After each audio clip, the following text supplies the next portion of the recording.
yung face mask lanyard ko kasi nako.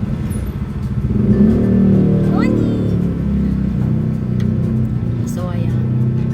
Ang laki po ng tagyawat ko sa face na po. Ayan. Nilagyan ko siya nung cream. Kaya ayan siya. Kasi malapit na naman yung period days ko. Kaya sinyalis na naman niya. Sakit. Rapisi. Pinisa ako na to kagabi. Tapos yun. Sinagyan ko siya ng cream. So, kamusta naman po kayong lahat? Nandito ako ngayon sa aking tindahan. And yung bag ko. Tapos nagbaon ako ng lemon. Kasi inuubo pa rin ako. Bigyan nyo naman ako ng idea kung ano ang dapat kong inumin. Kasi parang 1 week na akong inuubo. Pero meron akong iniinom na gamot. Good for 1 week din. Ay malapit na matapos at inuubo pa rin ako.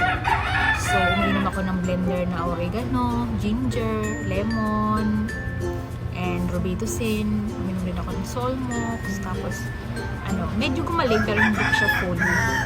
Sabi nila, ganun daw talaga yun kapag galing ka ng hospital. Makakaramdam ka.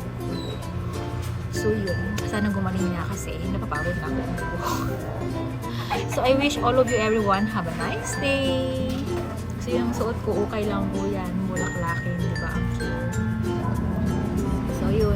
Ngayong araw na to, dito ng kalindahan. Mag-picture ako ng mga damit na okay doon sa mannequin para maipost sa Lazada, para maibenta ko sa Lazada na worth of 35 pesos. Kasi, paubos na siya. Para lang hindi siya masayang.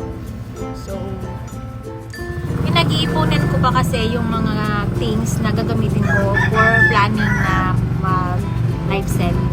Although nakapag-live selling na ako ng 2 beses, pero hindi siya ganun ka full equipment. Medyo hindi kagandahan yung lighting ko, and gusto ko yung mas maganda, mas maliwanag para makita ng maayos yung aking ganda.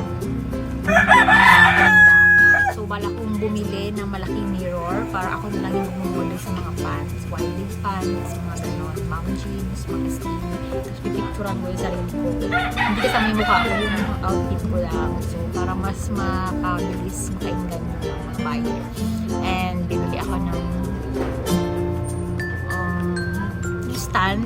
Mayroon kasi ako pero hindi siya masyadong ganun ka tibay. Parang nahuhulog yung phone ko. Gusto ko yung matibay na tripod na mataas para magamit ko sa akin pag live selling. So, plan ko kasi mag live selling every kahit once a week or twice a week.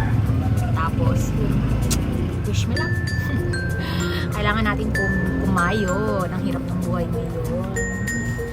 So, yung aking Fiona nga alaga ng baboy, hindi ko na nga siya nahulugan araw-araw kasi yung mga na-i-save ko na panghulog ko dapat sa kanya napupunta kay Rasmus. Hindi ko na ulam ni Rasmus, budget ni Rasmus.